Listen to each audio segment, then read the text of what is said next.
Hi Tony, can you just introduce yourself please and tell us what you do at Nelson Hospice? Sure, my name's Tony Gray, and since June 2021 I've been the Chief Exec at the Hospice. So what does it mean to head an organisation like Nelson Hospice? Well, I guess first and foremost it's a real privilege and pleasure to be able to get involved in an organisation like it. The purposes behind what the hospice is there for, and to be part of that service to a community is important to me, and I enjoy the work that goes on with the hospice. And what have you learned? I mean, you said you started in June last year, so shy of 8 months. What have you learned about the service and what we do throughout the community that you possibly weren't so aware of? I think I've been quite surprised about the extent of the service, and in particular the fact that I think sometimes it's easy to think about hospice as just the inpatient unit at Suffolk Road, and yet it does so much more of that than that in the community, and the specialist nature, the skills that go into what the hospice does provide. I think it's easy to think of it in a way where there isn't that real deep set of skills that the organisation both needs, and actually patients and family whānau who are at that most difficult time of their lives really need as well. Oh yeah, and I mean one of the things being new myself, incredibly new, is just the scale of what the existing team is in terms of having, I think, around 60 medical colleagues, but also looking into the future and what that demand will be for both from a volume perspective but also from a complexity perspective. Yeah, and what, as a non-medical person, what you hear all the time and actually you see in the context of how the overall organisation works is that complexity and acuity levels are rising all the time, and that in that happening, the context of single skills is really important, but having lots of colleagues who can actually deal with some very specialist areas of work, so whether that be in the medical side or on the allied health side with social workers and that side of things is also really important and requires a really important skills base. Yeah, one of the things that was interesting to me was looking at some of the statistics from last year and seeing that I think it was around 42% of our people that we worked with in the community last year had non-cancer diagnosis, so I can totally see that.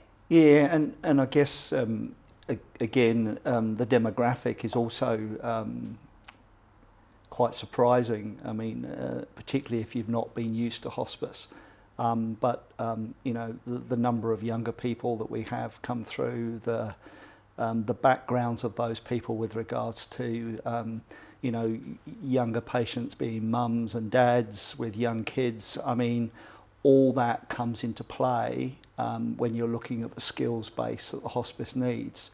And I think it is sometimes easy just to think that it's for old people, whatever old is nowadays. But yeah, that complexity touches most parts of the organisation. In terms of the challenges that you see for specialist palliative care in the community, can you talk about that in terms of what you see, the challenges that we may be facing?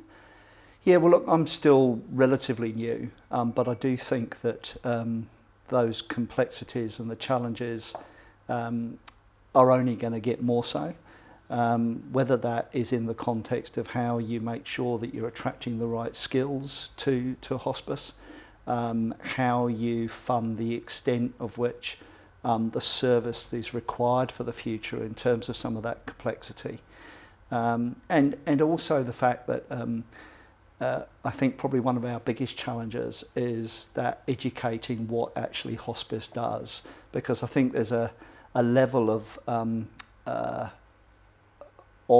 that service which people don't see in the context of those skills that are needed to make sure that we can provide the best service.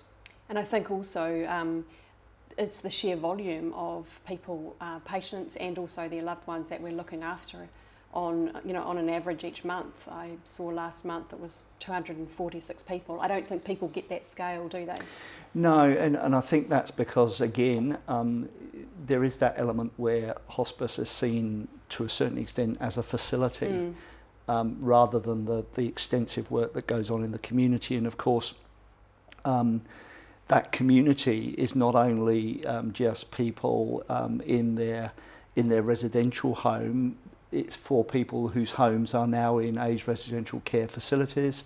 It's for whānau who might be living in marae accommodation. It stretches across such a wide aspect of everything that the community does. And I suppose, clearly that shows the challenges for the organisation, but what would you see as some of the opportunities? Look, I think the opportunities are around how we best deliver the services, and in delivering them in a way that means that we can provide a more focused area of care or areas of care. I think we're also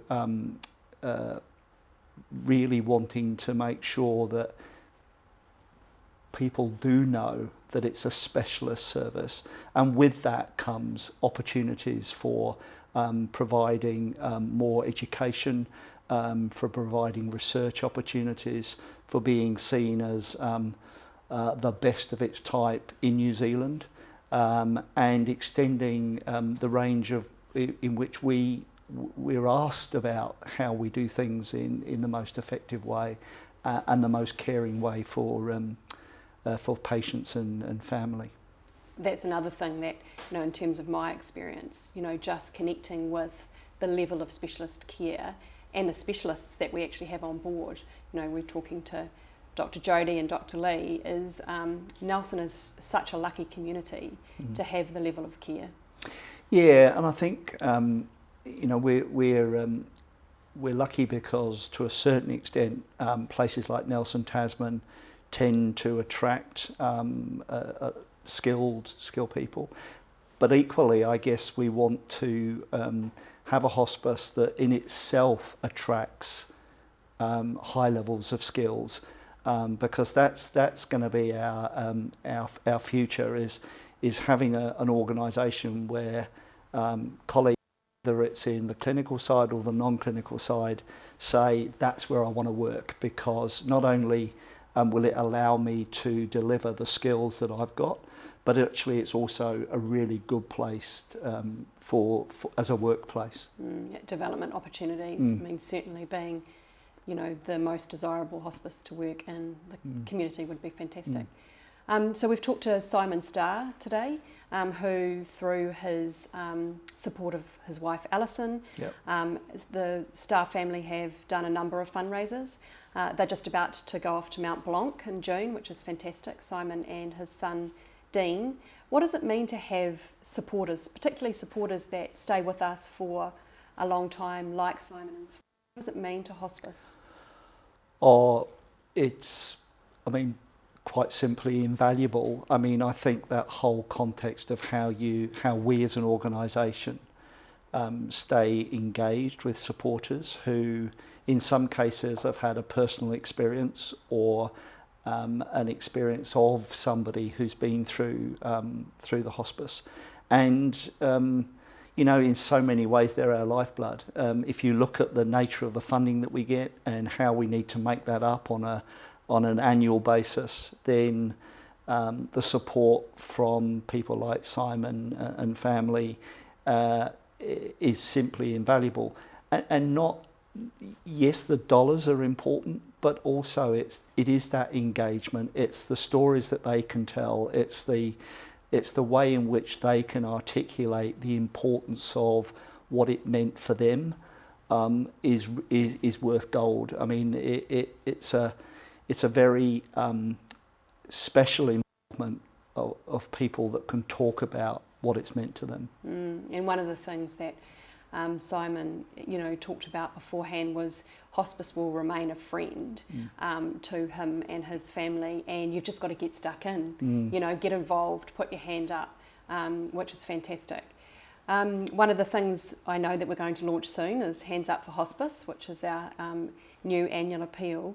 Can you talk to us a little bit about that? Yeah, well, look, Hands Up for Hospice is an initiative that we hope will grow on an annual basis.